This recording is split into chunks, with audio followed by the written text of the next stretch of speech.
When most Americans buy a gaming console, they assume one thing: if it turns on, it works.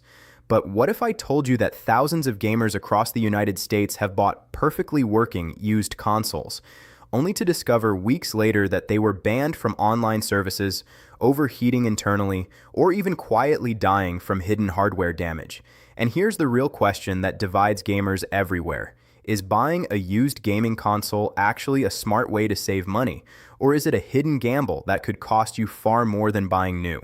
Because in 2026, gaming consoles aren't just toys anymore. They're powerful online machines tied to accounts, subscriptions, digital libraries, and entire ecosystems. One small problem with the console, and suddenly you can't access your games, your friends, or your online features. Today, we're breaking down the truth behind new VZ's used gaming consoles. Which one is actually safer for gamers in the United States? We'll talk about hidden risks most buyers never think about, the surprising advantages of buying used, how console bans and hardware failures work, and what smart gamers should actually do before spending hundreds of dollars, because the answer isn't as simple as people think. And by the end of this video, you might completely rethink how you buy your next console. Let's start with why this conversation matters right now. Gaming in the United States has exploded over the last few years. The industry generates tens of billions of dollars annually, and consoles like the PlayStation 5, Xbox Series X, and Nintendo Switch have become household staples. But as demand grew, something else grew even faster: the second-hand console market. Millions of Americans now buy consoles through online marketplaces, resale stores, and peer-to-peer platforms. For many people, it feels like a no-brainer. Why pay full price when you can save $100 or more buying used? But there's a reason the debate around used consoles keeps popping up in gaming communities and tech discussions, because consoles today are very different from the ones people grew up with. Back in the early 2000s, a console was mostly offline hardware. You plugged in a disc, played the game, and that was it. Today, consoles are deeply connected systems. They rely on software updates, online authentication, cloud saves, digital purchases, and account verification. Which means when you buy a console, you're not just buying hardware anymore. You're buying access to an entire online ecosystem. And if something is wrong with that console's history, firmware, or account status, it can cause problems that don't show up until much later. That's why the question of new versus used isn't just about price anymore. It's about safety, reliability, and long-term value. So before deciding which option is smarter, we need to understand how modern gaming consoles actually work. At first glance, a console looks simple: a box that plays games. But inside, modern consoles are essentially specialized gaming computers. They contain processors similar to PCs, high-speed storage drives, complex cooling systems, and operating systems that constantly communicate with online servers. When you turn on a PlayStation or Xbox, it connects to network services that verify hardware IDs, authenticate software licenses, and manage online access. Every console has a unique hardware identifier. Think of it like a digital fingerprint. And this identifier can actually be banned if the console was previously involved in cheating, piracy, or unauthorized modifications. When that happens, the console itself, not just the account, can be permanently blocked from online services, which means even if you create a brand new account, you may never be able to play online. Now imagine buying a used console that looks perfectly fine, only to realize weeks later that it's permanently banned. This is one of the biggest fears in the used console market, but bans aren't the only concern. Modern consoles are also complex machines that generate heat and experience wear over time. Cooling systems collect dust, fans degrade, thermal paste dries out, storage drives experience heavy read-write cycles, and while a console might run fine during a quick test, long-term usage can reveal problems that weren't obvious during the sale. That's why the debate around used consoles is getting more intense as gaming hardware becomes more sophisticated. But this is where things get interesting, because despite these risks, millions of gamers still choose used consoles every year. And sometimes it's actually the smarter move. So let's dive into the real impact of this choice. First, let's talk about consumers. For many Americans, gaming can be expensive. A brand new console can cost anywhere from $300 to $500, sometimes even more depending on bundles and accessories. Add games, subscriptions, controllers, and suddenly you're looking at a serious investment. For students, families, or casual gamers, the used market can make gaming far more accessible. A lightly used console might sell for significantly less than retail price. And if the console was well cared for, the experience may be nearly identical to buying new.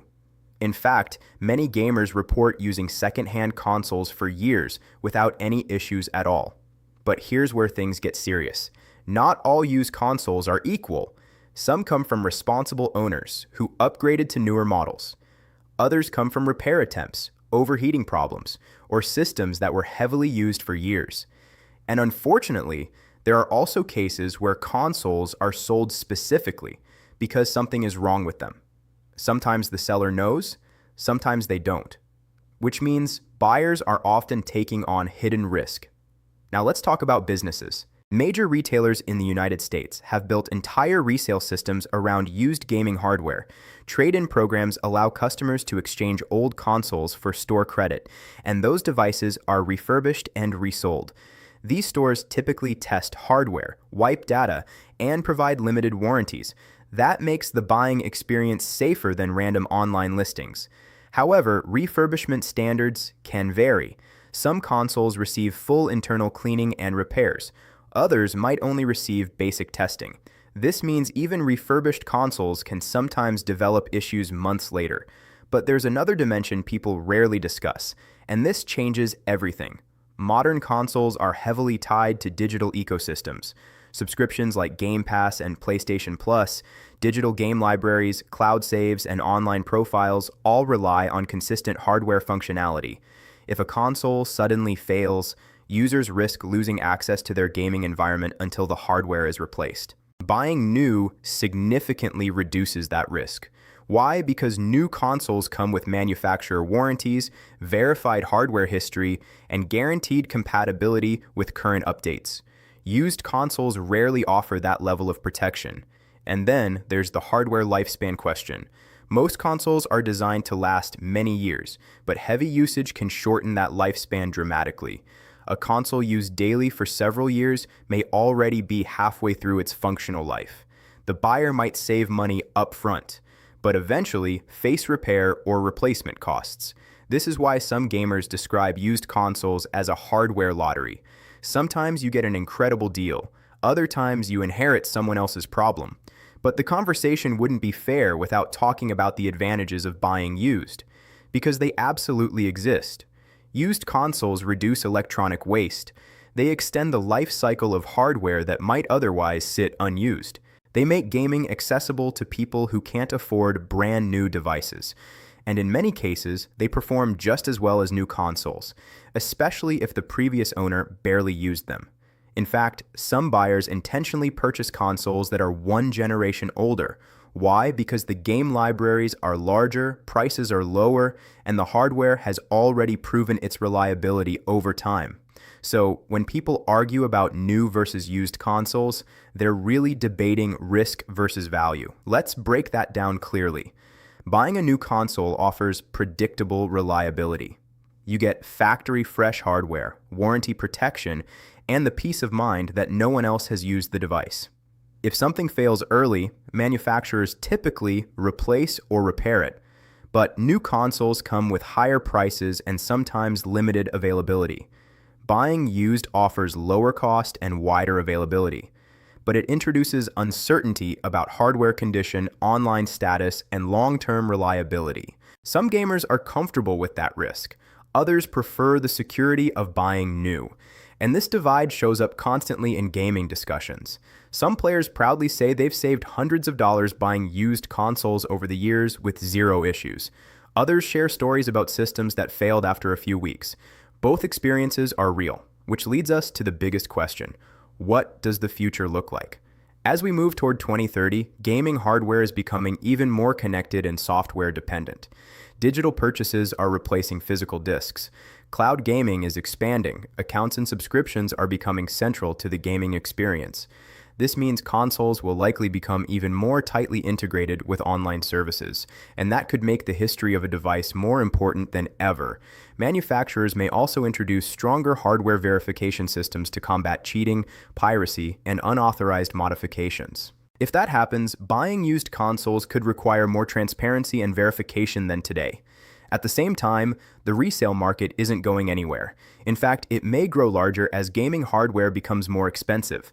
Secondhand marketplaces, certified refurbishing programs, and consumer protections will likely evolve to make used purchases safer.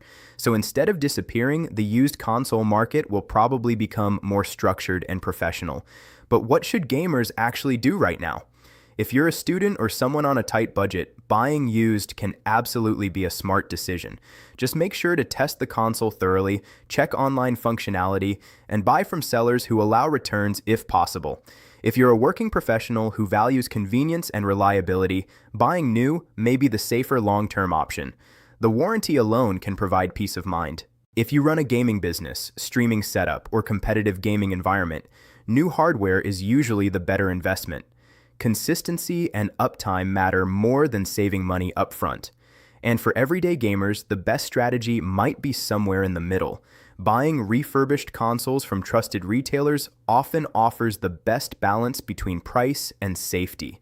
At the end of the day, there isn't a universal answer to the question of new versus used gaming consoles.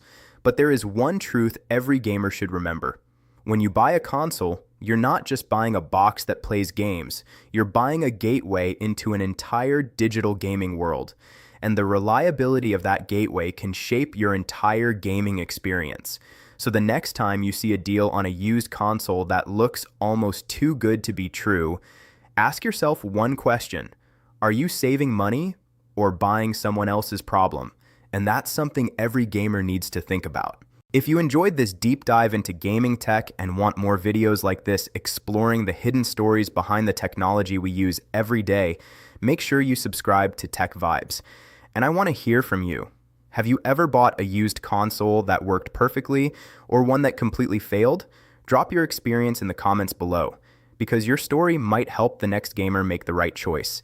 And until next time, keep writing the future of technology with TechVibes.